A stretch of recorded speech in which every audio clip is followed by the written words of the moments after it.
What's going on, guys? It's First and 10 with Degen, and I'm Degenerate75. It's the most profitable show that like nobody fucking watches because they don't know that college football DFS is the easiest thing ever. Legit, 5 out of 7 so far in cash, and that's with 4 in a row. So things are definitely trending in the right direction. It's just such a less sharp game than all the other DFSs out there. If nothing else, you should just play this shit and watch this just to get an edge on the cash game because it's pretty real out there. People just don't know how to optimally make teams, and you really just need about, 20% of people to be fucking morons and you're set. So hopefully you don't know, I am the Degenerate75. I'm a high-limit DFS player, and you know what? I focus on football and golf. That's what I do, and I try to help people get better. I make this show. Not as many people watch this because I don't even know if people know that fucking college football DFS even exists, but I do, and so I'm going to teach you. I hope you're just now finding me, new guy, and if you are, and you like the cut of my jib, maybe consider a like and a subscribe. We're going to keep these short and sweet. I spend so much time doing golf and NFL content that these get squeezed a little bit, so let's get into it. We're going to cover 2 things. We're going to cover the betting and the DFS. So far this season at betting, you can see last week we had another I got the wrong one up. Boom. Week 3 lines. How did I do last week? Went 3-3.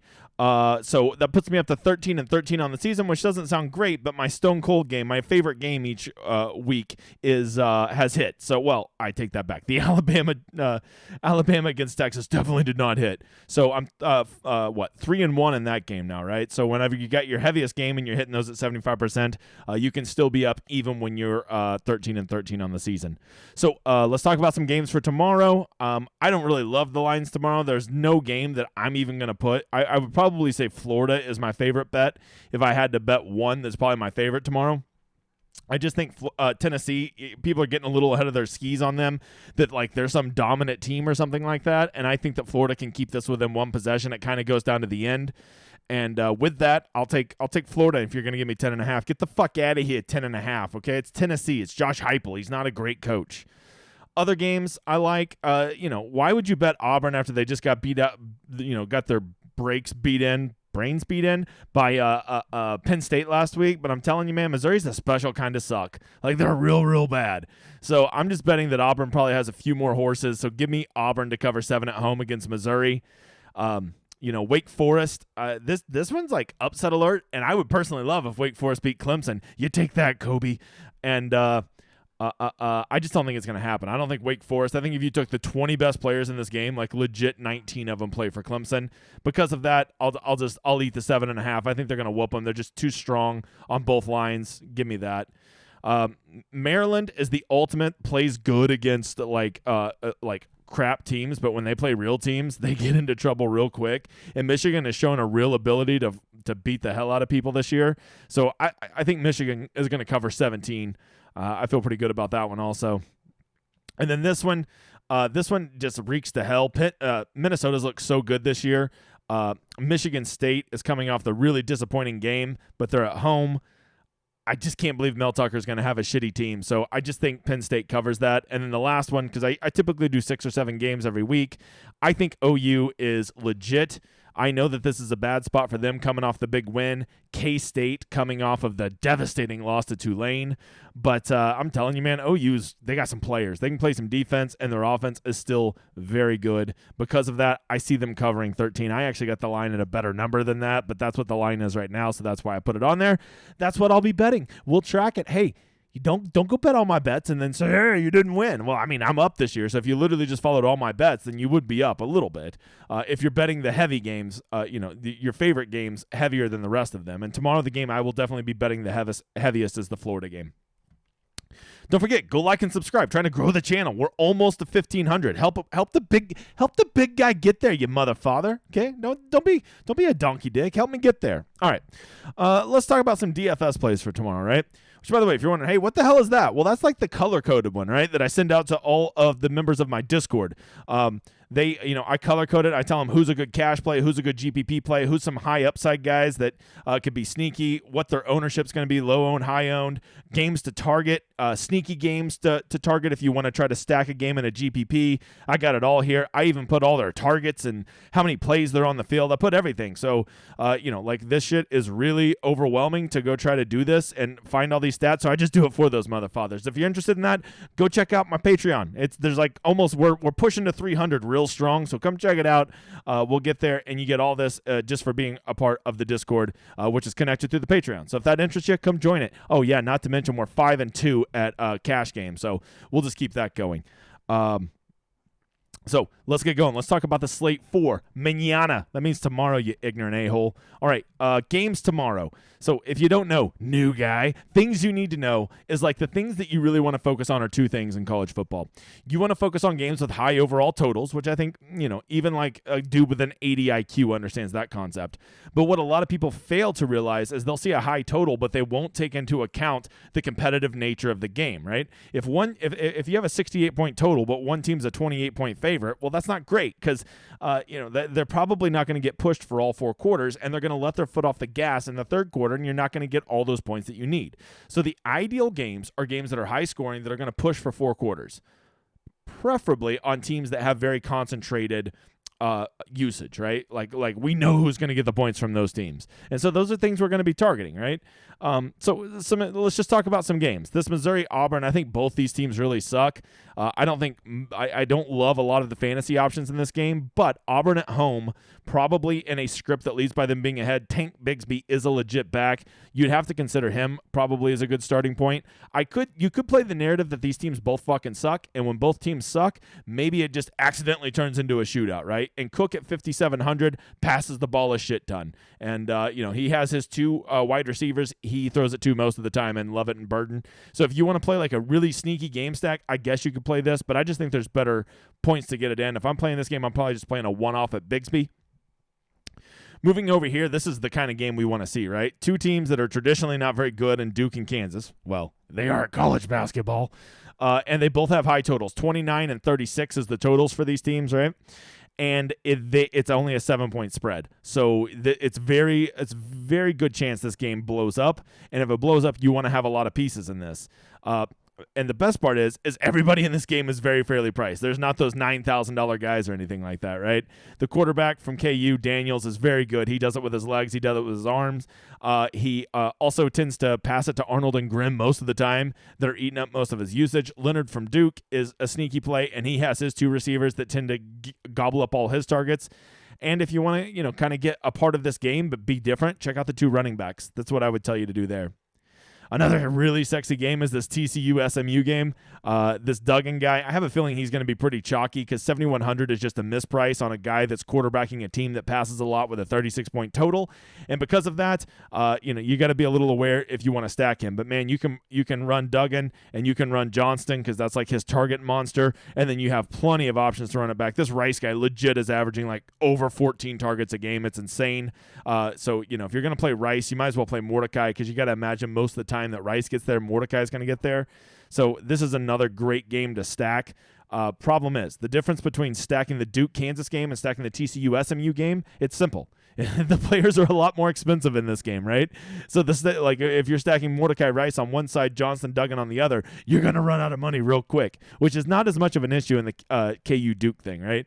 So yes, you can stack both sides of this game, but you're going to have to go find some fucking punts somewhere. That's just something to keep in mind. Baylor, Iowa State, probably the 2 grittiest, grinded out teams in the Big 12. It is a game I'm personally excited to watch. But as far as DFS goes, I don't have much interest in this game, right? The Brock and Hutchinson seem to have high usage for Iowa State, but a 24-point total, you got to ask yourself, what's their upside? Even in cash game, you always have to ask yourself, it's not just about the floor. You also need some guys in your cash game to just absolutely go ham. And so you want guys that don't just have a high floor. You also want guys that have a high ceiling for your cash team. In college football, you have to have that. NFL, you really just need to avoid the fucking 0 spots, right? But in college football, you need some dudes to go off for your cash lineup to cash. And so I would ask you this. Does Hutchinson at 6,700 really have 30-point upside tomorrow in that game with a 24-point total? I'd say probably not.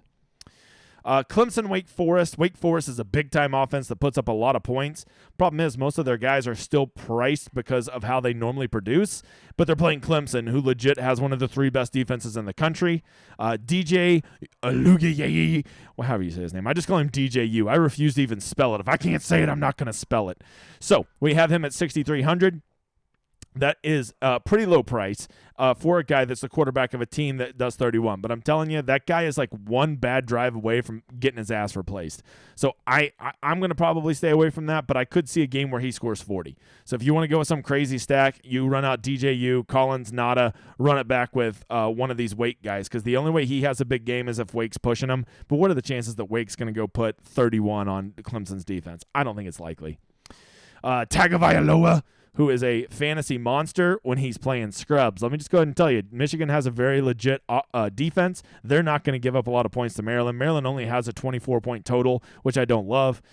Michigan, if I'm playing anybody from here, I'm targeting their running backs, but the problem is Corum and Edwards pretty much split everything 50-50, so it's very hard to know which one's going to get there, and Corum really has to get there at that $7,900 price tag. That's a scary game. The quarterback, it seems like he's in a smash spot with one of the highest team totals on the entire slate, but you got to remember they're doing that stupid McNamara rotation thing, so if you want to trust that, go ahead, but no chance you play that in cash. Central Michigan, they played Oklahoma State tough. Go Pokes. And they got some guys that are usage monsters, and Curry and Nichols the third. But, man, that point total, 18 total, is scary. Hold on, let the big guy get some ranch water. I'm getting a little pasty talking all this college football. Penn State, I think, has the highest total on this slate at 46 here. Problem is like Clifford is a pretty good quarterback. He actually gets some pretty good fantasy usage, but I don't think in a game like this he has big upside. So I don't really love him for cash at that price, and I don't love him even for GPPs just because he's so expensive. And he also has 3 receivers, Washington, Tinsley, and Lambert Smith, that he likes to, pass the pill around to, and he does it pretty evenly. So you don't even know who his usage monster is going to be if you do want to stack him. Singleton is their big 5-star running back who seems to really start to be establishing himself as the big running back there. This is going to be a great game script for him, but I still don't think I would qualify him as a bell cow back.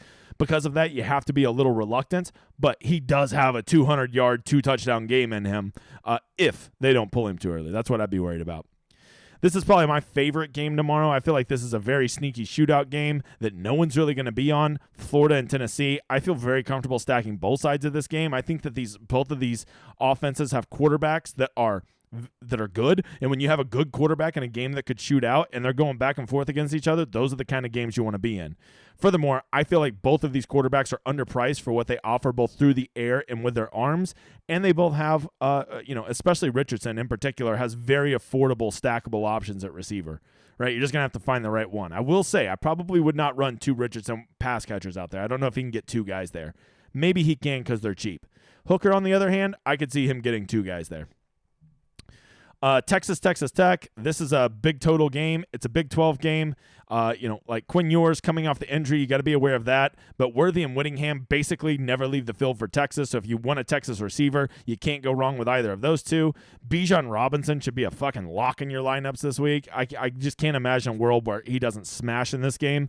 He's high upside, he's GPP, and he's cash. Like he's a money play.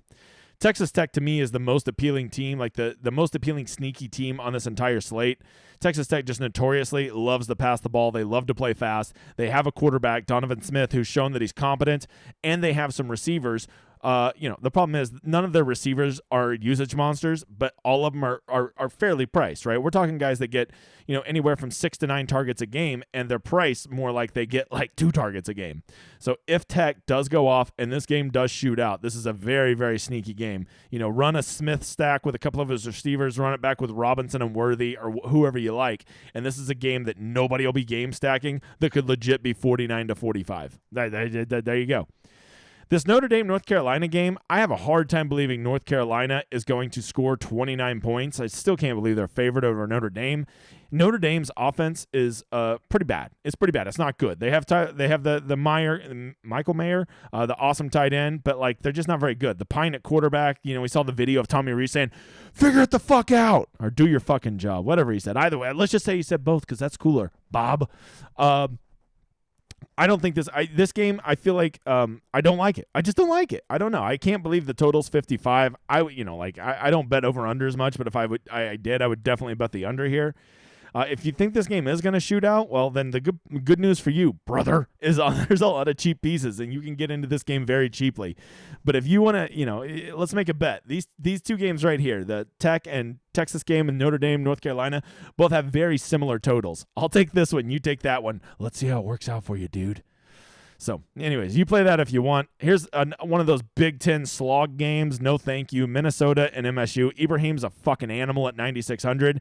But, man, he's playing a real defense this week, and he's not just going to, carry 7 guys into the end zone when they have him wrapped up at the 5-yard line. And at that price tag, I mean, you basically need, at minimum, 30 points for him to have any real chance of winning you a GPP. And I just, 30 points is a lot to ask against a legitimate Big Ten defense. And that's what Michigan State is, right? This Coleman guy from Michigan State gets a shit ton of targets. Keep an eye out for him. Reed is a decent option. I just don't like these team totals. Both these teams are boring. There's going to be fewer plays. It's going to be a slower pace, and they both love to run the ball.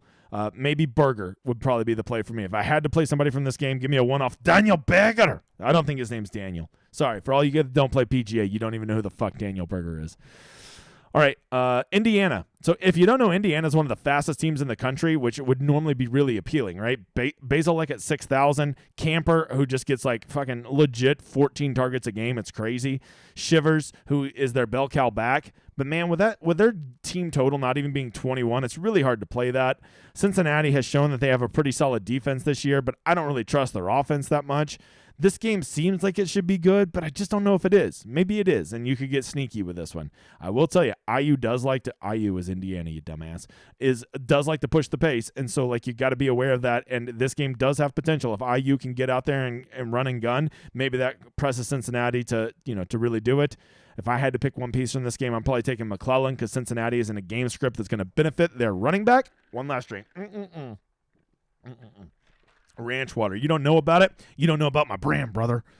Okay, last game we're going to talk about. We're not going to cover the FanDuel slate because there's only a few hundred of you that are going to watch this, and all of you play DraftKings, so fuck you. Okay. Last game we're going to talk about, Oregon and Washington State. I was pretty high on Bo Nix last week, and he got there, and DraftKings really did not adjust his price more. A 32-point team total is pretty high. He really likes, the problem with Oregon is they have so many receivers, a lot like Texas Tech. It's not clear who they're going to throw to, but Franklin does seem to eat up most of their usage. They have a nice punt at running back, 3,400 Irving. He's a guy that has 20-point upside, and if you get 20 points from a guy for 3,400, you're printing the money, brother. Washington State, I actually like here. I feel like they're in a pretty sneaky spot. They're at home. If you don't know, Pullman, Washington's out in the fucking middle of nowhere, and weird things happen there. And they have some they have some great stacks. I mean, the Ward Watson Ollie stack is going to save you all the money, and it's a legit stack that could go fucking 30, 30, 30 out of all three of them tomorrow. I'm not saying it's going to happen. I'm just saying I could see them scoring 35 points and all three of those guys going off. So it's a sneaky game to stack. So there you go. I'm attacking games that have high totals. Okay, duh. Then I'm attacking. Also, I want that game to have a competitive score, right? I want the totals to be relatively close, so I can expect that they're going to be pushing all 4 quarters. But then the thing that I think so many people are not considering is I want teams that have usage monsters. What does that mean? That means that when I see this team is going to score 35 points, I basically know who's going to get those points. I can know that by targets. I can know that by rush attempts. I can know that by how often the quarterback passes. It pretty much tells the story for you, right? Hey, I hope you like this. I hope you're just now finding it. I'm going to have a full schedule out because if you don't know, I do a lot of motherfucker content, you dude.